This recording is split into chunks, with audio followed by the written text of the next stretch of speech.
Hello बच्चों, आज मैं आपके लिए लेके आया हूँ क्लास 12th इलेक्ट्रोस्टैटिक्स का ऑब्जेक्टिव का तीसरा सेट। तो चलिए हम लोग ऑब्जेक्टिव को सोल्व करते हैं जो कि विभिन्न एग्जामों में पूछा गया हुआ है। पहला ऑब्जेक्टिव है, यदि गोले पर आवेश 10 माइक्रोकूलाम हो तो उसकी सतह पर विद्युतीय फ्लक्स का मान होगा। तो चलिए, विद्युतीय फ्लक्स का जो एक फॉर्मूला है जो कि गॉस लॉ से आया हुआ है वो क्या है, तो phi is equal to Q by epsilon not. ठीक है, यहाँ पर जो क्यू का वैल्यू दिया हुआ है वो कितना है, तो 10 माइक्रोकुलाम यानी कि 10 इंटू 10⁻⁻⁶। और हमारे पास एप्साइलन नोट का जो वैल्यू है वो कितना है, तो एप्साइलन नोट का वैल्यू है 8.854 इंटू 10⁻⁻12। इसको अगर हम लोग सॉल्व करते हैं तो इसका वैल्यू आता है 113 इंटू 10⁴। ठीक है, पर ये वैल्यू तो इन चारों ऑप्शन में से कहीं नहीं दिया हुआ है, पाई के फॉर्म में है। तो चलिए हम लोग इसको फिर से दूसरे तरीके से सॉल्व करते हैं। हमारे पास एक वैल्यू और है कि 1/4 pi epsilon not is equal to 9 into 10⁹। ठीक है, तो यहाँ से अगर हम लोग एप्साइलन नोट का जो अगर वैल्यू निकाले या 1/एप्साइलन नोट का वैल्यू निकाले तो वो क्या हो जाएगा, तो 4 पाई को अगर हम उधर भेज दें 4 pi into 9 into 10⁹, 4 pi into 9 into 10⁹। अब इसका वैल्यू क्या हो जाएगा, 9 चौक 36 पाई 10⁹। अब फाई का वैल्यू निकाल रहे हैं तो फाई इज इक्वल टू क्या हो जाएगा, क्यू का वैल्यू है 10 इंटू 10⁻⁻6। और ये आपका आया हुआ है 1/एप्साइलन नोट का जो वैल्यू आया हुआ है वो क्या है, तो 36 पाई इंटू 10⁹। अब अगर सोल्व किया जाए तो ये क्या हो जाएगा, 36 पाई और ये क्या 10⁹ और 10⁻1 मिल करके 10⁻10, और उसमें से मल्टीप्लाई अगर किया जाए 10⁻⁻6 तो सॉल्व करने के बाद क्या आएगा 10⁴। क्या, तो न्यूटन मीटर स्क्वायर पर कूलाम। तो यहाँ पर देखिए क्या कि ये जो वैल्यू है किसके बराबर है, ए के बराबर, यानी कि इस ऑब्जेक्टिव का जो आंसर होगा वो ए नंबर होगा। हालांकि ये भी सही है पर ये वाला ऑप्शन में नहीं था, इस फॉर्म में नहीं था, पाई के फॉर्म में था, तो हम लोगों ने इस तरह से इसको सॉल्व किया। चलिए अगला ऑब्जेक्टिव पर।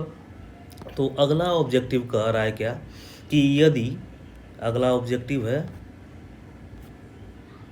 कि यदि एक खोखले गोले की त्रिज्या r मीटर तथा उस पर आवेश q कूलाम है तो उसके केंद्र पर विभव का मान क्या होगा।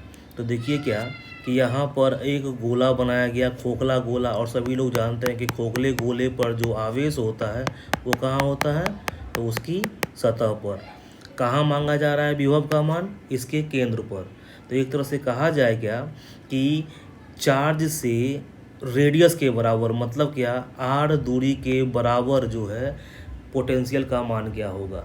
तो पोटेंशियल का हमारे पास फॉर्मूला होता है 1/4 pi epsilon note into charge by जितने डिस्टेंस पर पोटेंशियल लिया जा रहा है, जहाँ से चार्ज है। तो चार्ज से r मीटर के डिस्टेंस पे है, तो ये हो जाएगा आपका इसका आंसर। कौन सा नंबर, तो सी नंबर।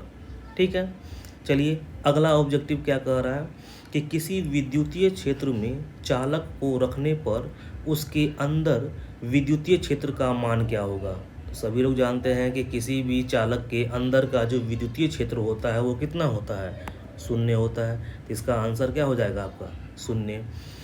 अगला ऑब्जेक्टिव है कि किसी वस्तु का परावैद्युत स्थिरांक यानी एप्साइलन आर का जो वैल्यू होगा वो हमेशा होता है। तो वो किससे अधिक होता है, तो हमेशा अधिक 1 से होता है, क्योंकि निर्वात और हवा का एप्सिलॉन आर का मान 1 होता है। बाकी और मीडियम का लिया जाए तो उसका वैल्यू 1 से अधिक होगा, यानी कि इसका आंसर सी होगा। चलिए अगले ऑब्जेक्टिव पर कि एक समांतर प्लेट संधारित्र दो परावैद्युत स्थिरांक के तेल में डुबा दिया गया है। ठीक है ना, एक समांतर प्लेट है, ये समांतर प्लेट का जो कैपेसिटर है और उसको दो परावैद्युत स्थिरांक यानी कि एप्सिलॉन आर का वैल्यू 2 वाले तेल में उसको डुबा दिया जाता है।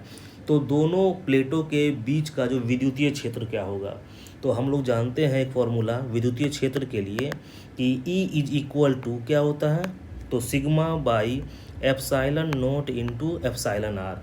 अब ये कितने में डुबा दिया गया है, तो एप्सिलॉन आर बराबर 2 वाले में इसको डुबा दिया गया हुआ है। तो इसका मतलब क्या कि ई का जो वैल्यू है वो कितना घटेगा, तो 1/2, अगर सेकेंड भाग होता है आधा हो जाता है, मगर चूंकि यहाँ पर ऑप्शन आधा करके कहीं कुछ दिया नहीं है, यहाँ पर ये दिया हुआ है बी नंबर में कि हाफ के समानुपाती घटता है। देखिए तो नीचे में है ना, ऊपर में 1 और समानुपाती दिया हुआ है, तो इसीलिए हम लोग हाफ लिखेंगे। और अगर 2 दिया हुआ रहता तो व्युत्क्रमानुपाती कह सकते थे। तो चलिए इसका ऑप्शन जो होगा वो क्या हो जाएगा, बी नंबर। अगला ऑब्जेक्टिव कह रहा है क्या कि गॉस के नियमानुसार क्या होता है, तो phi is equal to Q by epsilon not, यानी कि इसका जो आंसर होगा वो ए नंबर होगा। ठीक है, अगला ऑब्जेक्टिव क्या कह रहा है, ये वाला ऑब्जेक्टिव कि जब संधारित्रों में के परावैद्युत स्थिरांक का माध्यम है तो हवा की अपेक्षा उसकी धारिता क्या होती है। तो ये तो हम जानते हैं क्या कि अगर किसी भी कैपेसिटर में कोई परावैद्युत स्थिरांक वाला माध्यम रखते हैं तो उसकी धारिता बढ़ जाती है। और कितना टाइम से बढ़ती है, तो परावैद्युत स्थिरांक का जितना मान होता है उतना टाइम से बढ़ जाता है, यानी कि क्या हो जाएगा इसका आंसर, के गुना बढ़ जाती है। ठीक है, चलिए अगले ऑब्जेक्टिव की ओर कि आविष्ट खोखले गोलीय चालक के अंदर विद्युतीय क्षेत्र होती है। सिंपल सा बात, 0 होता है चालक के अंदर, इलेक्ट्रिक फील्ड इंटेंसिटी का वैल्यू क्या होता है, 0। फिर अगला कि किसी संधारित्र की धारिता का मात्रक क्या होता है आपका, वोल्ट तो होगा नहीं, न्यूटन होगा नहीं, एम्पियर नहीं होगा, तो क्या हो जाएगा आपका फैराड होता है। ठीक है, और एक फॉर्मूला और होता है क्या, तो Q is directly proportional to V, कि किसी भी चालक पर जितना आवेश देंगे उसी रेशियो में पोटेंशियल का मान भी क्या होगा, बढ़ेगा। फिर Q is equal to CV, ये क्या है C, कैपेसिटेंस विद्युत धारिता, तो C का वैल्यू क्या हो जाएगा, Q बाई V, यानी क्या कि कूलाम पर वोल्ट। तो कैपेसिटेंस का एक यूनिट कूलाम पर वोल्ट भी होता है, पर यहाँ पर ऑप्शन में चूँकि ये नहीं दिया हुआ है तो दूसरा यूनिट ढूंढना होगा। दूसरा यूनिट क्या होता है, विद्युत धारिता का फैराड। ठीक है ना, फिर आ रहे हैं क्या कि विद्युत धारिता की विमा होती है, विद्युत धारिता की विमा होती है। तो विद्युत धारिता की विमा कितनी होती है, तो ए नंबर। ठीक है, निकाल भी सकते हैं कि पहले आप Q की विमा निकाल लीजिए और फिर V की निकाल लीजिए। ठीक है, चलिए निकालते हैं हम लोग। क्या है, विद्युत धारिता की विमा निकालनी है। तो विद्युत धारिता की विमा क्या होगी, तो पहले Q की विमा डिवाइड बाई V की विमा। Q की विमा क्या होती है, तो 80। ठीक है ना, Q की विमा 80, बच क्या गया V का विमा हमको नहीं मालूम, अगर तो V बराबर क्या होता है, V का विमा जो निकालना हो तो क्या करेंगे हम लोग, तो इकाई आवेश को लाने में किया गया कार्य, तो यानी कि W/Q। ठीक है, यानी कि V का अगर डायमेंशन निकालना हो तो पहले वर्क का डायमेंशन, उसमें आवेश के डायमेंशन से भाग देना होगा। वर्क का डायमेंशन क्या होता है, तो वर्क का डायमेंशन होता है ML/T-2 बाई क्या, चार्ज का डायमेंशन 80। इसको अगर हम लोग सोल्व करें तो ये क्या होगा, तो ML/T-3A-1, यानी कि ये अगर वैल्यू हम यहाँ पर रखें 80 में भागा देने के लिए, क्या ML/T-3A-1 सोल्व किया जाए, M ऊपर जाएगा तो M-1, फिर क्या L अकेला है और L ऊपर जाएगा तो L पर पावर -2, फिर T कितना है, T-3, और ये ऊपर जाएगा तो +3, और पहले से वहाँ +1 इंतजार कर रहा है तो क्या हो जाएगा, ये T पर 4। सिमिलरली यहाँ पर A-1 ऊपर जाएगा, A+1 पहले से ऊपर में है तो A+2, यानी ये हो गया आपका कैपेसिटेंस की धारिता जो कि ए नंबर के बराबर है। चलिए अगले ऑब्जेक्टिव की ओर हम लोग बढ़ते हैं।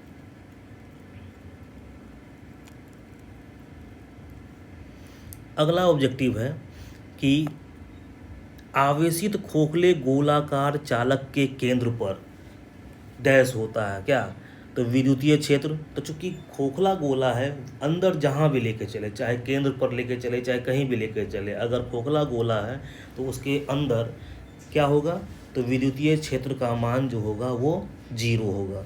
तो विद्युतीय क्षेत्र जीरो, क्या पोटेंशियल भी जीरो होगा, तो नहीं। थोड़ी देर पहले तो हम लोग निकाले थे कुछ दूसरा एक्सप्रेशन कि पोटेंशियल का मान क्या है आपका, ये सी नंबर, यानी कि विभव तो जीरो के बराबर नहीं होता है। तो कौन सा इसका आंसर होगा, तो विद्युतीय क्षेत्र शून्य, विभव शून्य नहीं होता, यानी कि सी नंबर होगा। ठीक है, फिर आगे कि 50 माइक्रोफैराड धारिता वाला एक संधारित्र 10 वोल्ट विभव तक आविष्ट किया जाता है, तो इसकी ऊर्जा। तो देखिए क्या C दिया हुआ है और V दिया हुआ है। अब C और V के टर्म में हमारे पास ऊर्जा का एक फॉर्मूला है हाफ CV²। तो हाफ C की जगह पे कितना, तो 50 माइक्रोफैराड, 50 इंटू 10⁻⁻6। अब V² का मतलब क्या, तो 10 का स्क्वायर। इसको अगर हम लोग सॉल्व करें तो क्या होगा ये, तो ये देखो 50 में 2 से भाग देंगे 25 इंटू क्या 10⁻⁻4। इसको अगर स्टैंडर्ड फॉर्म में लिखें तो 2.5 इंटू 10⁻⁻3 जूल। ये कौन सा हो जाएगा आपका, ए नंबर। ठीक है, अगला ऑब्जेक्टिव कि 4 संधारित्रों में प्रत्येक की धारिता 2 माइक्रोफैराड है। एक 8 माइक्रोफैराड का संधारित्र बनाने के लिए उन्हें जोड़ना होगा। तो बताइए क्या होता है आपका, कि अगर ये कर दे हम 2 माइक्रोफैराड को 4 से मल्टीप्लाई करें या 4 बार ऐड करें, 2 माइक्रोफैराड प्लस 2 माइक्रोफैराड 2 माइक्रोफैराड 2, तब जाकर क्या आएगा 8 माइक्रोफैराड। और अलजेब्राइक सम के बराबर कौन से सीरीज, मतलब कौन से क्रम में होता है, पैरेलल क्रम में, मतलब कि उसको समांतर क्रम में जोड़ना होगा। रेसिस्टेंस में होता है कि सीरीज में जोड़ेंगे तो अलजेब्राइक सम, और अगर पैरेलल में जोड़ेंगे तो इक्विवेलेंट रेसिस्टेंस का रेसिप्रोकल प्रत्येक रेसिस्टेंस के रेसिप्रोकल के अलजेब्राइक सम के बराबर। पर कैपेसिटर वाले में जो है वो थोड़ा सा उल्टा होता है। यहाँ पर पैरेलल क्रम में ही अगर समांतर क्रम में जोड़े हुए हैं तो वहीं पर इक्विवेलेंट कैपेसिटेंस का जो वैल्यू होगा इच कैपेसिटर के कैपेसिटेंस के अलजेब्राइक सम के बराबर। और अगर सीरीज में जोड़ देते हैं तो इक्विवेलेंट कैपेसिटेंस जो होगा उसका रेसिप्रोकल वो क्या होगा, तो ईच कैपेसिटर के कैपेसिटेंस के रेसिप्रोकल के अलजेब्राइक सम के बराबर होता है। तो यहाँ पर जो इसका आंसर होगा वो बी नंबर। चलिए अगले ऑब्जेक्टिव की ओर हम लोग बढ़ते हैं कि द्रव की एक बूंद को आवेशित करने पर उसके सिकुड़ने की प्रवृत्ति। तो जब भी किसी द्रव को या कोई भी चीज़ को अगर हम लोग आवेशित करते हैं, मतलब कि वो आवेश तो उसके सरफेस पे पूरा फैल जाएगा, और सेम आवेश की होने की वजह से उसमें क्या हो जाएगा कि सिकुड़ने की, वो तो फैलना चाहेगा, सिकुड़ने की प्रवृत्ति क्या होती है, वो घटती है। यानी कि इसका ऑप्शन कौन सा सही हो जाएगा, बी नंबर। फिर आगे कि यदि कई संधारित्र उपलब्ध हों तो उनके समूहन से उच्च धारिता वाले उच्चतम धारिता प्राप्त करने के लिए उन्हें जोड़ना हो या जोड़ना चाहिए। तो अलजेब्राइक सम में ही हमको सबसे ज़्यादा हो पाएगा, रेसिप्रोकल के सम में तो हमको कम होगा। तो क्या होगा हमारा कि अलजेब्राइक सम किस में मिलता है, समांतर क्रम समूहन में, कैपेसिटर को जब जोड़ेंगे तो इसका ऑप्शन तब क्या हो जाएगा आपका बी नंबर। अगला ऑब्जेक्टिव कि किसी संधारित्र पर आवेश की स्थितिज ऊर्जा का व्यंजक क्या होगा, तो यहाँ पर ए नंबर होगा, सी और वी के टर्म में। फिर आगे कि आवेश के वितरण से डैश होता है, क्या होता है, तो हम लोग पढ़ चुके हैं कि ऊर्जा का ह्रास होता है। जब भी आवेश का एक जगह से दूसरी जगह तक स्थानांतरण होता है तो स्पार्किंग या साउंड क्रिएट करता है, और स्पार्क और साउंड क्रिएट होने पे मतलब क्या, वो तो ऊर्जा का ह्रास ही होगा ना। साउंड भी क्या है, एक टाइप का ऊर्जा है, लाइट भी क्या है, एक टाइप का ऊर्जा है, मतलब कि वहाँ पे साउंड और लाइट क्रिएट किया मतलब कि ऊर्जा का ह्रास हुआ साउंड और लाइट के रूप में, यानी कि ए नंबर इसका सही होगा। चलिए अगले ऑब्जेक्टिव की ओर हम लोग बढ़ते हैं कि जब समांतर पट्टिका वायु संधारित्र की पट्टिकाओं के बीच, जब समांतर पट्टिका में वायु संधारित्र की पट्टिकाओं के बीच की दूरी बढ़ती है आती है, तो इसकी धारिता का मान, तो धारिता का मान क्या होता है, एप्सिलॉन नोट इंटू ए बाय डी। अगर दूरी को बढ़ाएंगे डी का मान बढ़ेगा तो धारिता का मान क्या होगा, घटेगा, यानी कि इसका आंसर क्या हो जाएगा आपका बी नंबर। अगला कि संधारित्रों के समांतर संयोजन में जो राशि प्रत्येक संधारित्र के समान रहती है वह होता क्या है। तो समांतर क्रम में जो है ना प्रत्येक पर विभवांतर का मान समान होता है, इसको याद रखिएगा। और श्रेणी क्रम में जो है ना प्रत्येक पर किसका मान, तो चार्ज का मान समान होता है। तो संधारित्र के केस में तो इसका आंसर क्या हो जाएगा आपका सी नंबर।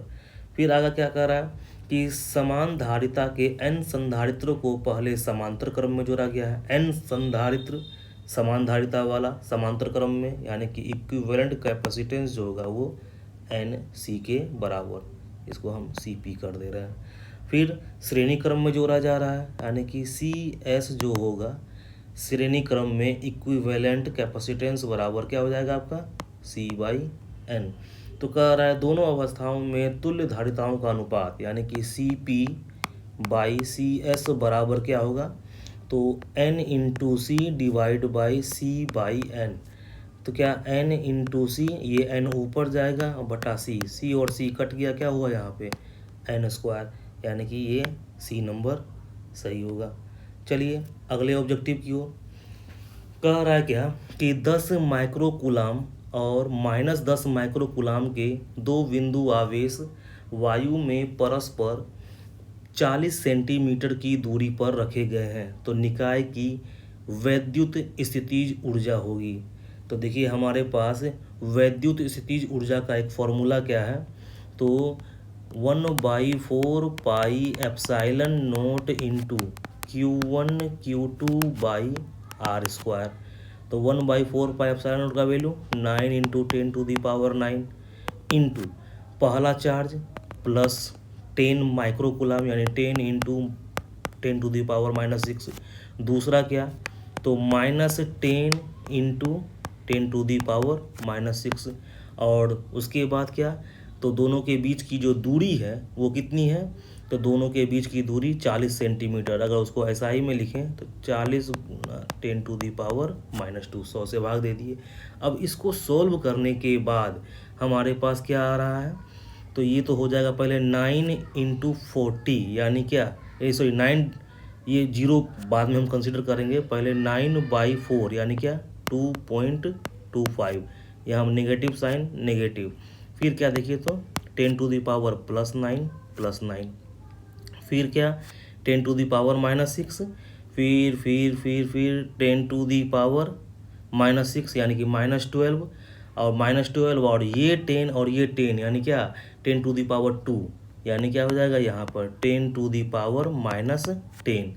और ये वाला जो आपका है ये -2 ऊपर जाएगा तो क्या होगा ये आपका +2, और ये 10 चूँकि हम 4 ही लिए हुए थे, 9 में 4 से ही डिवाइड किए हुए थे, तो ये 10 ऊपर जाएगा तो -1। तो फाइनली क्या आएगा, तो ये देखिए आपका 10⁻+1 और ये -10, तो ये क्या हो जाएगा यहाँ पर -2.25 इंटू यहाँ 10⁻+1 और +9 यानी 10⁻+10 और इंटू में है 10⁻−10। ये और ये ख़त्म, बच क्या गया -2.25। तो -2.25 क्या है आपका सी नंबर में सही होगा। फिर अगला ऑब्जेक्टिव कह रहा है क्या कि यदि समान धारिता C1 के n संधारित्र समांतर क्रम में जोड़े जाएं तो तुल्य धारिता क्या होगी। तो तुल्य धारिता आपका समांतर क्रम में जोड़ा है तो n टाइम्स हो जाएगा, जितना संधारित्र जोड़ा जा रहा है, तो n संधारित्र को जोड़ रहे हैं तो वो क्या हो जाएगा n इंटू C1 यानी कि सी नंबर। फिर अगला कह रहा है कि प्रभावी धारिता 5 माइक्रोफैराड को प्राप्त करने हेतु सिर्फ 2 माइक्रोफैराड के कम से कम कितने माइक्रोफैराड को प्राप्त करने के लिए सिर्फ 2 माइक्रोफैराड के कम से कम कितने संधारित्र की आवश्यकता होगी। ठीक है, तो इसके लिए देखिए क्या कि इक्विवेलेंट जो सर्किट डायग्राम बनेगा वो ऐसे बनेगा। 2 माइक्रोफैराड 2 माइक्रोफैराड सीरीज कॉम्बिनेशन में जुड़ा हुआ है, इक्विवेलेंट हो गया इसका कितना 1 माइक्रोफैराड। फिर इसके साथ अब पैरेलल कॉम्बिनेशन में 2 माइक्रोफैराड और फिर अगेन पैरेलल कॉम्बिनेशन में 2 माइक्रोफैराड। तो ये 1 माइक्रोफैराड 2 माइक्रोफैराड 2 माइक्रोफैराड, यानी कि ये सारे के सारे क्या हैं पैरेलल में है, तो कैपेसिटर वाले में तो ऐड हो जाएगा। तो 2 + 2 + 1 यानी कितना 5, यानी कि कम से कम कितने कैपेसिटर की आवश्यकता पड़ी 1 2 3 एंड 4 कैपेसिटर की आवश्यकता होगी। ठीक है, चलिए अगले ऑब्जेक्टिव की ओर हम लोग बढ़ते हैं। अगला ऑब्जेक्टिव कह रहा है क्या कि ए तथा बी बिंदुओं के बीच तुल्य धारिता क्या है। तो देखिए क्या कि ये दोनों सीरीज में है, ठीक है ना, ये सीरीज में है तो इसका इक्विवेलेंट हो जाएगा 2।